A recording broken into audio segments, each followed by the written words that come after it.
throughout this process. You are going to be disappointed. Let us now be disappointed, feel disappointed, embrace the disappointment, deal with the disappointment together and by ourselves, within and out of ourselves, and then use the disappointment to fuel unlearning and relearning. Not to dismiss the disappointment. That's where I want to get at. If it is not very clear in your mind, but you understand the general direction, it's not a precise road, the general direction that you want to move. You don't know how you're going to get there. You're depending on momentum. Great leaders can get people to follow, even if the precise location or destination is not known.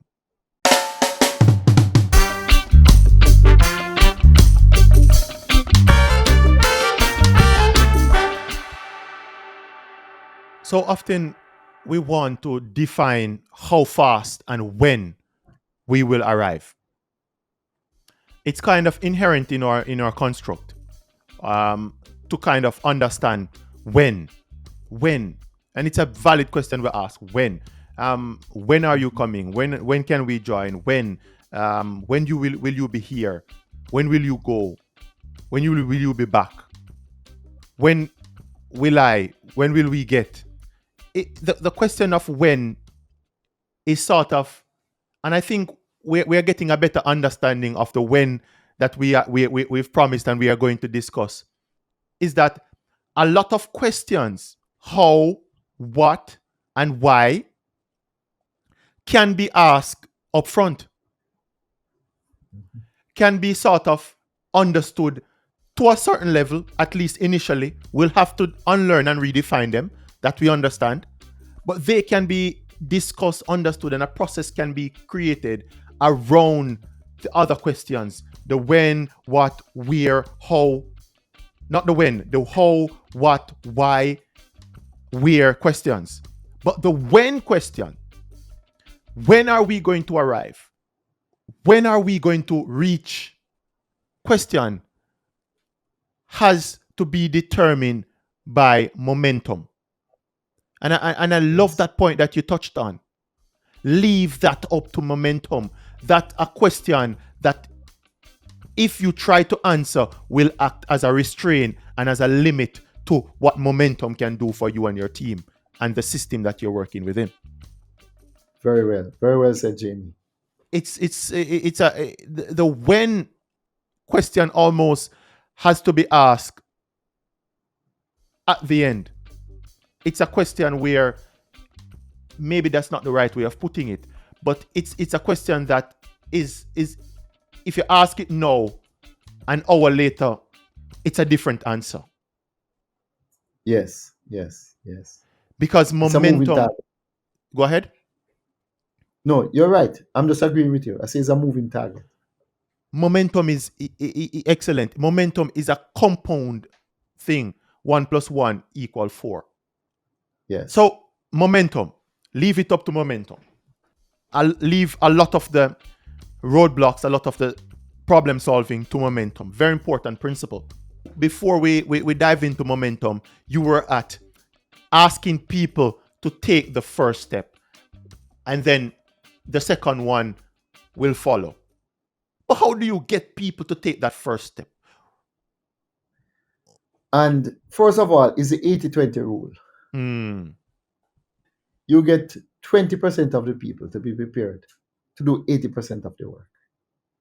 Because you're going to have many spectators, many visitors. Some won't make it. Some will drop off.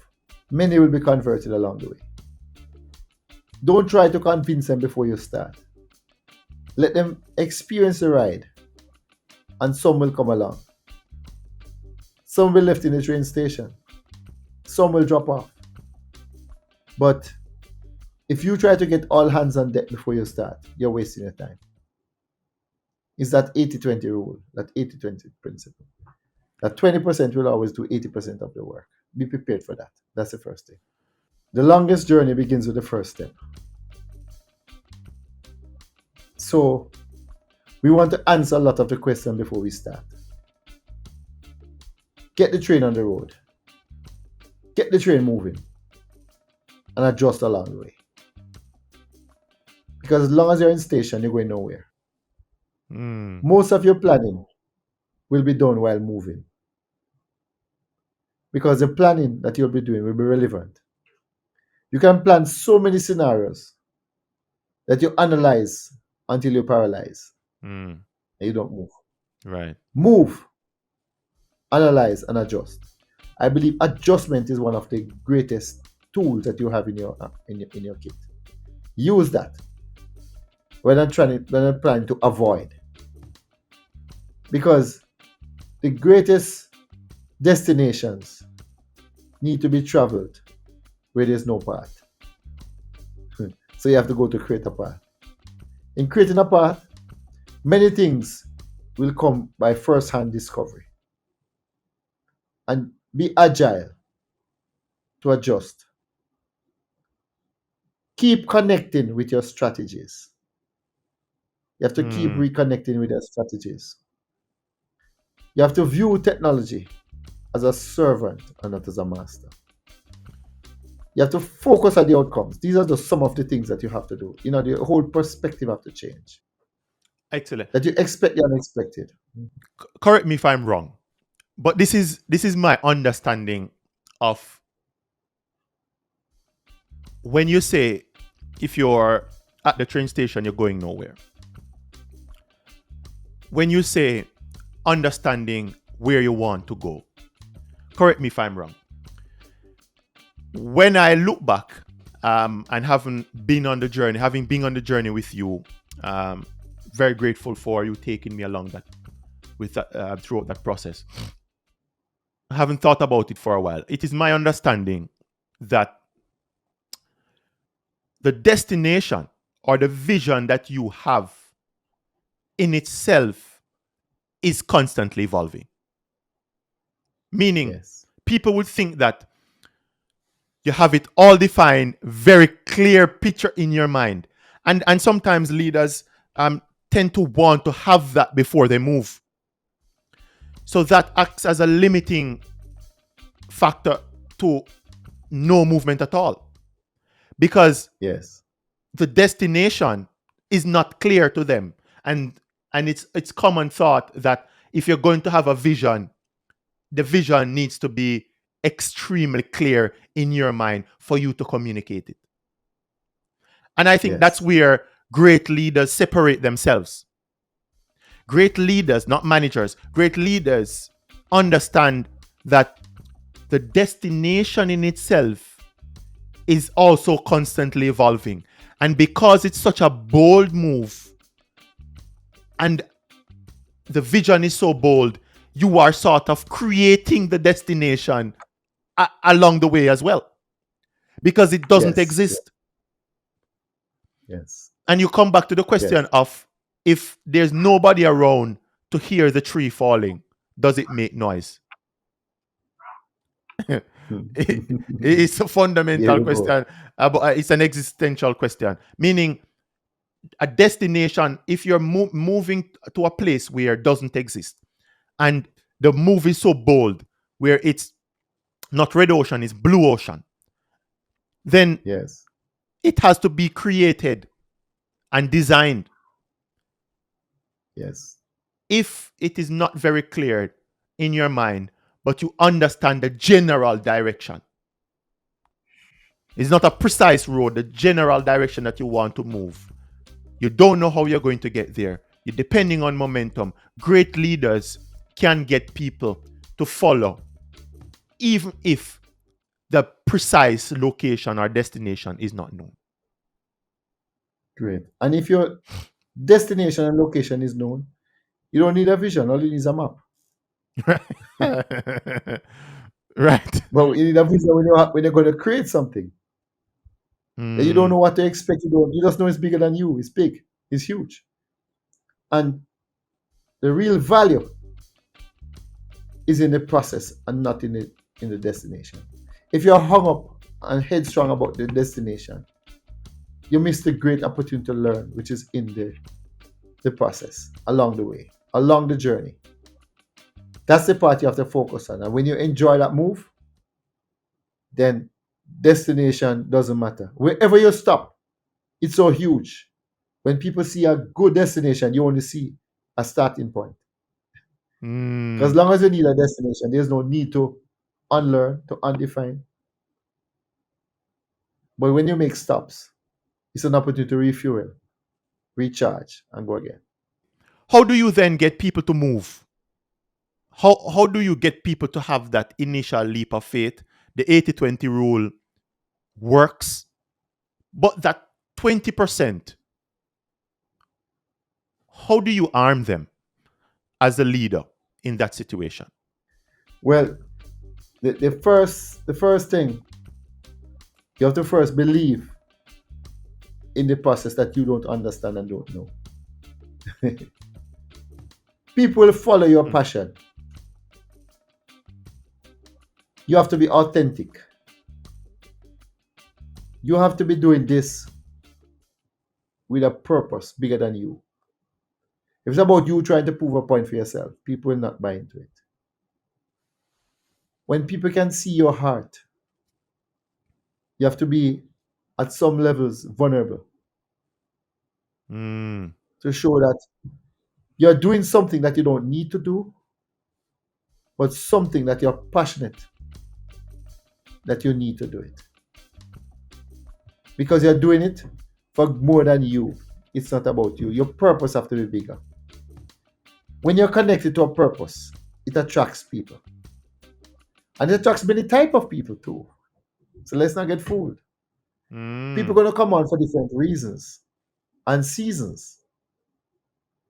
And you have to see it as a moving train. They'll hop on, they'll hop off at stations. Right. You're also prepared for that. But be prepared that you are so passionate about it that if you're alone, you'll move. And there are many parts of the journey that you'll have to move alone. And as you get closer to station, you'll see more people joining. But when you leave station and you're in a wide open field, people will hop off. So you have to guard your heart that you can't be disappointed. It goes back to where we started. You have to understand and give room for people to hop off, to disappoint you, to disappoint themselves, to hop on.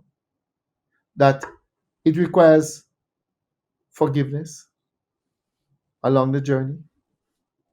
It requires you to take the blunt, take the pain. It requires you to get comfortable with walking into prickles because there's no path. You are making a path. There'll be potholes, there'll be pit stops. It's part of the journey. And you cannot be discouraged no matter how rough the journey becomes. Because if you are discouraged and you stop, no one will follow you. So, as you say, Jamie, it's a process that keeps adjusting, that keeps changing. There's no destination. I'm amazed by that. And I think it's a quality that is difficult to develop. It's a role as a leader, as leaders. And I mean, we all are leaders, right? We lead in some way, form, or shape. In our homes, at work, whether we are riding the public transport, whether we are in our communities, even we lead in our own lives. Yes. And it's the ability to create space even within our own selves for our own selves to disappoint our own selves, to be disappointed, to fail. That's powerful. And understand this. And again, this is the room and the space for disappointment is quite important. But I think where the gem is understanding and learning about the process of disappointment in itself. Meaning, when I'm disappointed, to be affected by disappointment and to use it as fuel into the other processes of unlearning and relearning. And I think if you to mix the two, where we enter into with our team, the idea of disappointed, I am going to be disappointed throughout this process. You are going to be disappointed. Let us now be disappointed, feel disappointed, embrace the disappointment, deal with the disappointment together and by ourselves, within and out of ourselves, and then use the disappointment to fuel unlearning and relearning. Not to dismiss the disappointment. That's where I want to get at.